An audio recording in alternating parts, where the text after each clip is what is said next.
Introduce your name, first and last, where you're going to school, and also what degrees you're focusing on. Sure. Well, hello everybody. My name is Lucas Estrada. I'm a junior right now at Loyola University, doing a double major in accounting and business analytics, and I'm here representing Puentes, New Orleans.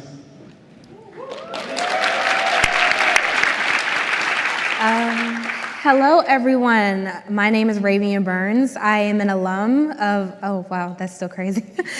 I am an alum of Dillard University, and I am representing Chantel George Consulting and Media Scholars Program on today. Hi, my name is Alyssa Delgado. I'm a recent graduate from Delgado Community College, and I'm currently a junior at Xavier University of Louisiana. I'm here representing Generation Hope, and didn't you say your major? Mm-hmm. My major is psychological sciences with a minor in sociology.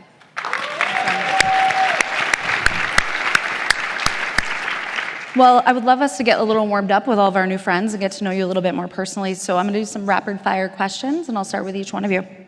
Lucas, what is your most recent Netflix binge or movie watched? For me, it is Friends. I've watched Friends like 3 times already, and it is funnier every time, so I love that one. I told you when we did a little practice run that I was like, that is going to resonate so strongly with this group, and that was not placed. Ravien, what's your go-to AI or graphic design tool? Everyone click your pens at this point. This is a great opportunity. Well, if you're not on it, get on Canva. That is your best friend. Mm-hmm. That is your baby. That is your life. Get on Canva, graphic designs, videos, everything. Get on Canva and CapCut. Yep. Amazing. And Alyssa, why don't we round out with you? What's your favorite food? Spaghetti and pizza. Yes. Thank you. Yes. Let's also go to all three of you, as obviously we're here amongst some of our greatest and newest friends. But if you weren't on the stage in front of all these people, where would you like to be? Right now, I would like to be in the living room of my house with my mom and my little sisters. Probably not watching Friends because they don't like Friends. Just watching anything on the TV. I really like that. Awesome. I'm not gonna lie, I would say my bed. My bed. And if not, I would love to be in, travel and go to St. Lucia. That's been like one of my favorite places to go to one day, so. I agree so heavily. I would rather be in my, I would love to be in my bed. Ooh, wow. I would love to be in my bed. If not, I would love to travel as well. Miami, New York, Puerto Rico. Put me somewhere. Oh. Listen, we can all go on a vacation and we'll watch Friends on the plane. Works out? Okay, great. I love so obviously we just got to know each other a little bit more personally, broke the ice with the rest of the audience. But I would love them to get to know you a little bit more as college students or recent grads. Can you tell us what getting your college degree means to you and your family, Lucas? Sure. So for me, being in college, it is to give value to the sacrifice of my mom, because she was the one that put me in college. She was the one that actually believed in me since the beginning. It is also breaking a cycle, being the first one of my family. I'm also I don't want to be like a model for my sisters, but I just want to show them a way that they can go through, and I want to help them. I want to give them the same opportunity that my mom gave me.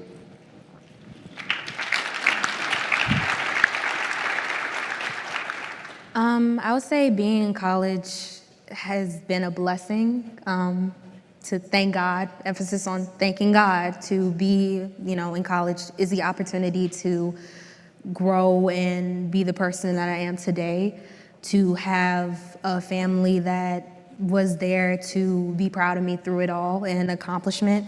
So it's just something to not only be proud of for my family, for my friends, or for my loved ones, but for myself. And I didn't mention, but I graduated with a Bachelor of Arts in Mass Communication. So being able to partake in opportunities that college had given me really drove my passion to be the person that I am today.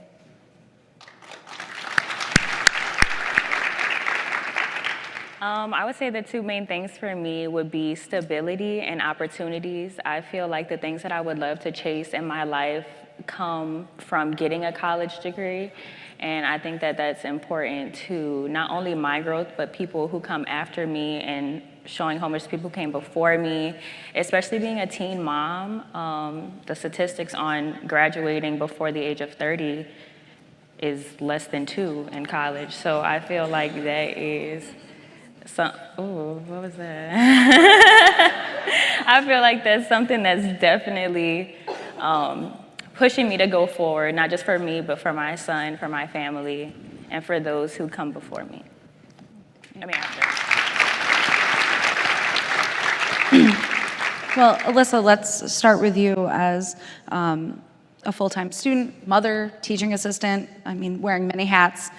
How have you balanced these roles while pursuing your degree, and what support systems have been impactful in helping you stay on track? Generation Hope has definitely been a big support system, whether it's giving me resources that I need, like tutoring, or the degree acceleration fund to help me get my books. And I've also had a really strong family support. They help me with watching my son while I go to class and picking him up for me. I think those two really are kind of like my village, my little group that I cling to a lot. And I think what helps me stay on task is just being accountable and transparent with whoever I am interacting with. So whether it's Generation Hope, my mother, my professors, just being like, hey, transparent with the fact that this is what I have going on, this is what I have to commit to, but I'm still willing to show up as my best self and be accountable for my actions and my shortcomings. I think that's the two main things that keep me afloat. Of course, and Mia Washington gave a shout out to Generation Hope yesterday about how they're so impactful with student parents, and I think from the article I read when I was doing a little Google searching on all these lovelies up here, is that they just hit their 2-year anniversary in the New Orleans area back in August. So happy anniversary. But Alyssa, I'll still stay with you for a second, is you spoke about your passion for helping students with disabilities and those who've experienced trauma. How has your personal journey shaped your academic and career goals, especially in the face of adversity? I think that it has shaped it because I'm able to get a full experience in all aspects, whether I am helping students as a teacher's assistant or whether I'm helping my son as I'm a mother to him, obviously. And he also has autism, so that is something that drives me into what I want to do, but also not even recognizing that that is something that I wanted to do first. When I first got into college, it was something so different. My life looked so different. And then after having a child, after working the job that I work at now, I think it's opened my eyes to a different perspective that's truly, I feel like is more fulfilling than what I was originally gonna go in for. So I think it just drives my passion and my motivation more than anything to show up in those spaces and be part of that change. Yeah, be a part of that ripple, and I think we talked about that too, is the impact of what you can do now can transcend a little bit further into the universe or within your network. I will pivot to you, Ravien. Hearing about your bio and everything, so you covered major events to running your own business.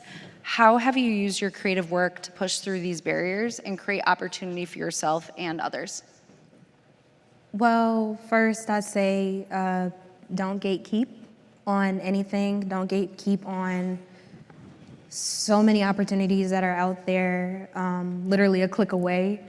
And really staying positive on just the things that you do. One of the scholars in our program said, comparison is the thief of joy. To not compare yourself to everything that you're doing and to run your own race. And even just being a creative myself, being able to network, because I love networking. That's like one of my passions. If I didn't have that in my life, I don't know where I would be. I really don't. So networking and really talking, for example, working with Dr. Chantel George, working with her for USA Gymnastics, working with her on trying to get students to be able to do media coverage for that. One of the students, of course, she attends Dillard University and is like a mentee to me. So I was like, okay, hey, we need her on the list so we can be able to let her participate, as well as another person I was in contact with. Her name is Nichelle. She's over a neurodivergent program. She had a neurodivergent project and a conference over the summer, and I was in contact with her to get students that opportunity as well. So really just being a help, being in the community and being, still being that person to give back has always been something of me to push the barriers, because if I was in somebody else's shoes and wanted to do the things that I'm doing now, then of course I'm going to do what I can to be like a big sister. For sure, build your network, expand your reach, because you don't know whatever door may open for you, you might be able to open for someone else. It's like an amazing aspect. And I think in there you wove through the importance of connection. So what support systems or topics about college access and these organizations in this room today should they emphasize more? And what changes might you help them recommend around student impact and entering and finishing college? I would say mentorship. Mentorship is the biggest thing, especially now, to really listen. I mean, really listen to students, to understand that they're here to be, the leaders of tomorrow. They're here to be the next lawyers, next writers, next journalists, to be there. But it also depends on people being there to be the backbone, to be the shoulder that they can lean on when it comes to the support systems, when it comes to the scholarships, when it comes to the paid opportunities that can show who they truly are and their potential. And that's all, doing that could be a big impact for a long success. Yeah, 1,000%. I know from my personal experience, back in high school, I was a high school athlete many moons ago, and connected pretty closely with my basketball coach. Yep. And to this day, my conversations with him has actually helped open the doors to connections in the Syracuse community. So you don't know how far a connection can transcend beyond. And I'd like to say, for example, a huge person, I would say Dr. Shanice Bickham and Mr. Burnell Davis, who were part of my mass communication department. They were my mentors. And through Dr. Bickham, I was introduced to Dr. George, which led to so many opportunities of working, of course, Super Bowl this year, to being able to work USA Gymnastics, to do so many things. So just having those people that support you 100%, to have all of you to be here to listen to us, that is the biggest change that a student can ever have in their life.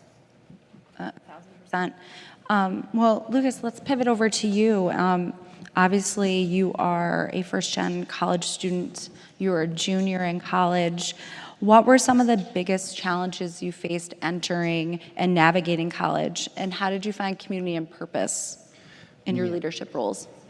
I think at the beginning, when I was in high school, just trying to get help to get into college, the hardest part was to find that help, to find that people, that person to show me the way to get into school.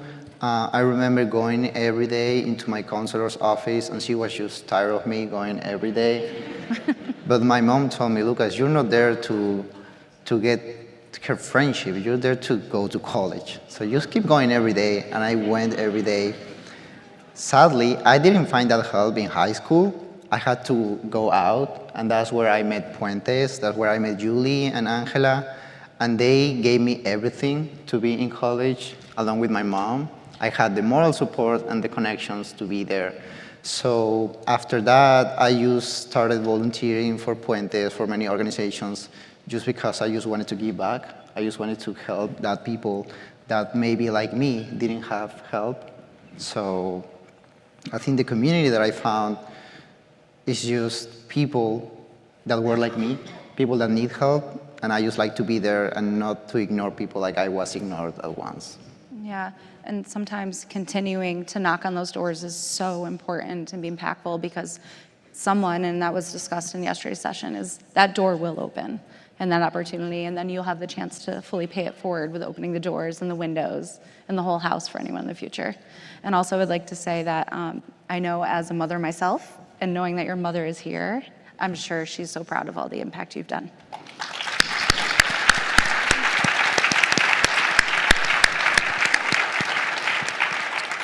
I'm gonna still stay with you for one more second. Is what achievements are you most proud of from your time in college?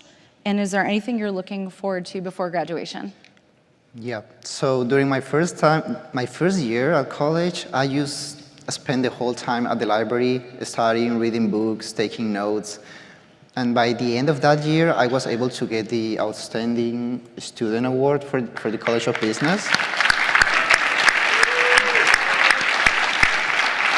And I was really happy, my mom was really happy, everybody around me was really happy. But when I went back and looked at memories from that year, I didn't have good memories. It was just walls and books, and that was boring. So by my second year, I decided that I had to change that. So I started talking to the most amount of people that I could. Even though I'm not very sociable, I just tried to go out of my safe circle. And I found friends, I found a group. That year, I didn't get the same award. But I feel like I got something better. I feel like now I have good memories. And Loyola has taught me about balance, and that is something that I value the most, even more than the award. I like to have good memories, to have good grades, and used to be learning about life in both ways. I feel like that's very valuable, and I really appreciate that.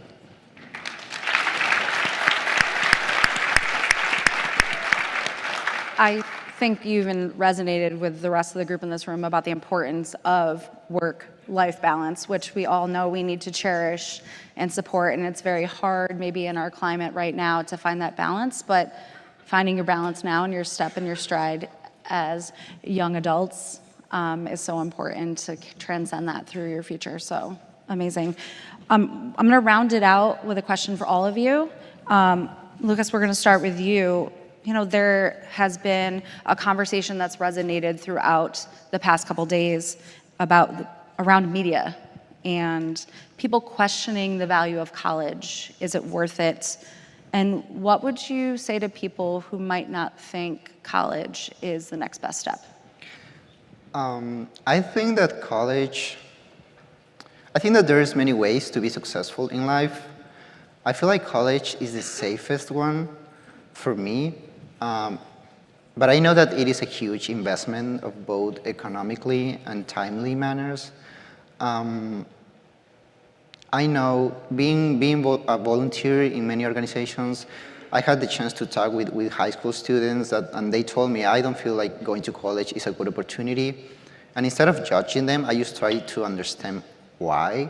And many of them, sadly, they don't have a mom like mine. They don't have people to support them. They have to pay rent at 17 years old. They have to pay for car insurance.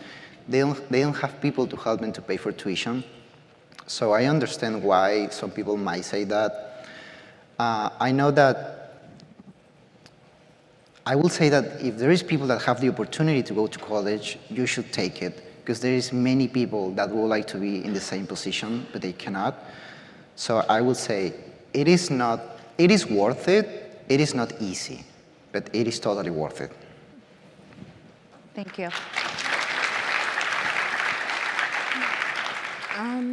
I'd say same thing. Attending college is worth it. For example, for me, every moment, yes, you'll have challenges, yes, you'll have the highs, the lows, but it was all worth it to get my degree. Because at the end of the day, I know a lot of people say this, it's a paper, it's not. Having a degree is not a paper, because having a degree, you earned it, you worked hard for it, you literally gone through so many exams, waking up at 8 in the morning to go to class. It's something that you can look back on and really say that you did it. And having that opportunity is worth a lot.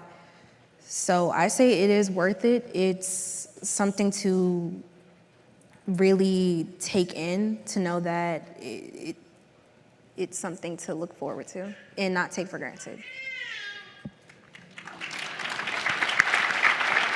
I think we have a future student agreeing with you in the room right now. I just heard them. They're so cute.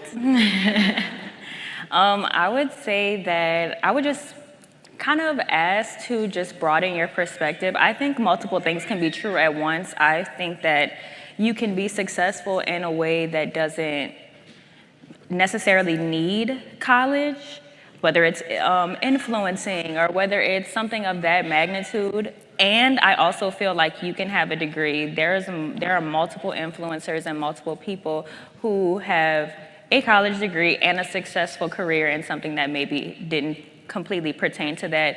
But you cannot say that what you had in college did not help you be successful in that other realm that you may be dabbling in.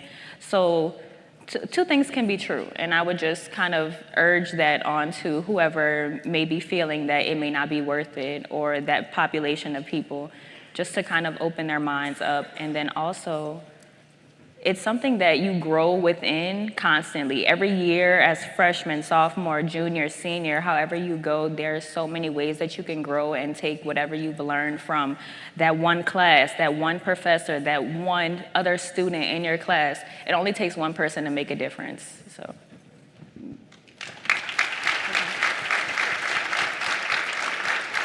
I think, too, something, and I think we were talking about as a table, is meeting these students where they are, right?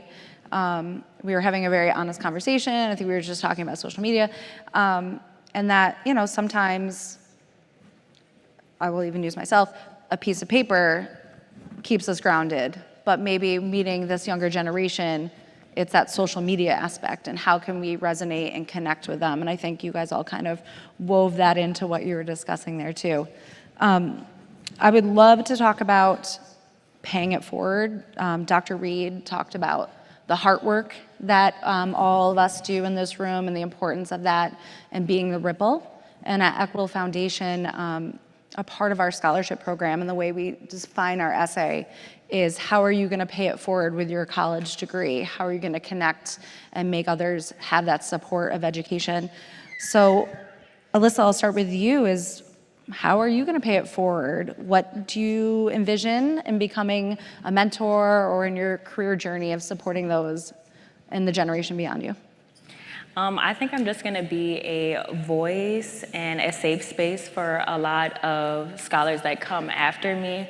I also think that I can do a lot within the scholarship group that I'm in, Generation Hope. Currently, right now, I sit as their chair of Scholar Leadership Council, and I feel like already in that I am mentoring certain scholars, especially that are like younger than me, who are first time in college.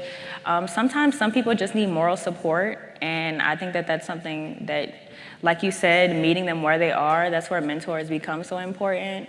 And now seeing it from the other side of being a mentee, how important that is, I think I would just push myself to be in positions to where I can be that for other scholars, whether it's volunteering, whether it's joining to be a mentor within certain nonprofits and support groups, or even showing face at certain events and maybe spreading my story and helping somebody in that one conversation that we have. Beautiful, beautiful. I would say the same thing, to be a voice, to be that person that tells their story. I know for CGC and the Media Scholars Program, I'm the social media and events coordinator. So through that, literally me scrolling on social media, if I see something, send it to the page. If I see opportunities, send it to a specific scholar, or just send it to everybody. Just, the littlest things can make a big impact for somebody. And just being there to be, a guiding figure, to be like a big sister, like I said before, to be somebody that is there to tell my story, to tell the experience, and to be there to help you 100% is something that I'm here for. And then another thing, if in the future, I would love to get back to my alma mater, my HBCU, of a scholarship. During my time at Dillard, I was also Miss Senior for the Royal Court at Dillard. So one of the things I wanted to do was do a scholarship, but I never had time due to graduating, of course, graduating. So now being out of school, I would one day hopefully give back to work with a nonprofit or one organization to give back to Dillard University.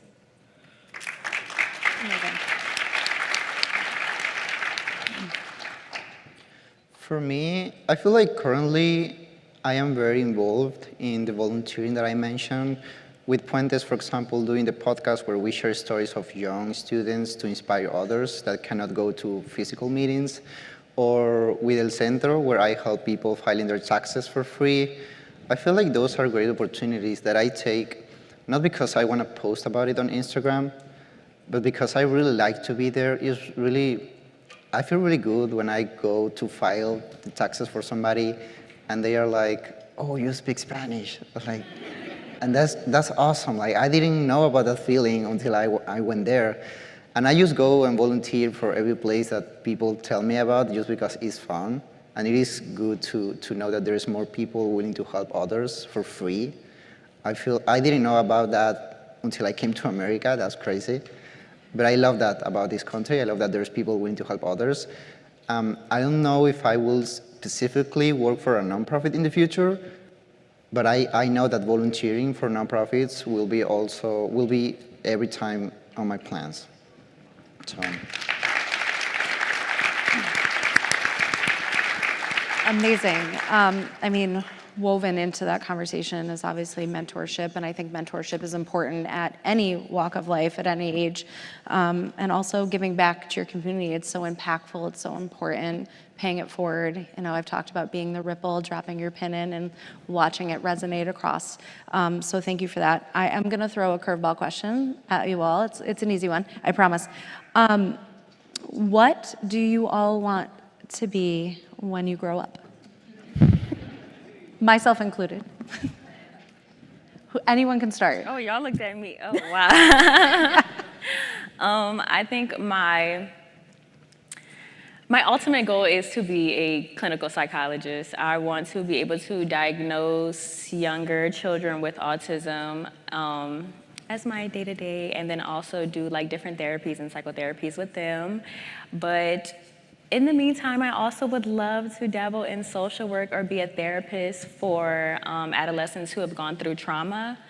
And yeah, that's just kind of where my heart is. I kind of want to hit a few stepping stones, but when I get grown, I will definitely be a clinical psychologist.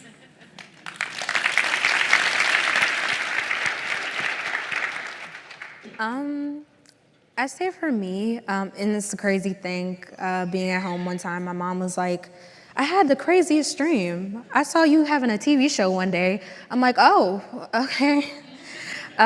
So I would love, when I grow up, I want to be a media personality, to be somebody to be that person to hear other people's stories visually, but also to let people know my story of who I am, to know I'm somebody that's passionate about the work that she does, the craft that she takes in, jack of all creative trades, of being somebody that doesn't let anything stop her.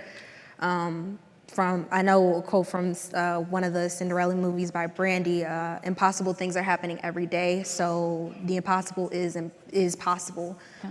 So from that, and just the work that I see from Dr. George and everything that she does, kind of want to be in that field of consulting because I love to help people. I want to make sure that if I'm thriving, I want to see you thrive. If I'm in the room, I want to see you in the room.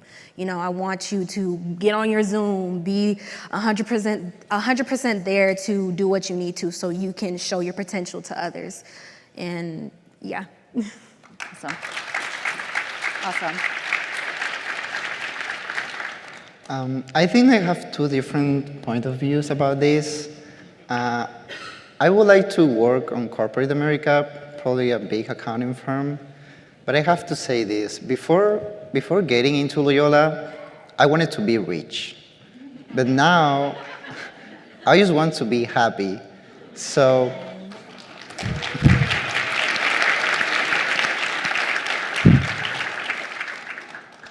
I just want to get to know other places, and I don't know if people get paid for do that. If you know, please let me know. So one of those two. Awesome. Awesome. Well, I threw that curveball last question into you is because that was my opportunity to open the door to all those people that are in this room right now. Open that network, give you the chance to connect and have that next opportunity. But whatever path that you go on, I know I will be following you because you know I already checked all your social medias. So I will be connecting with you, following you, but anytime you need anything, here to support.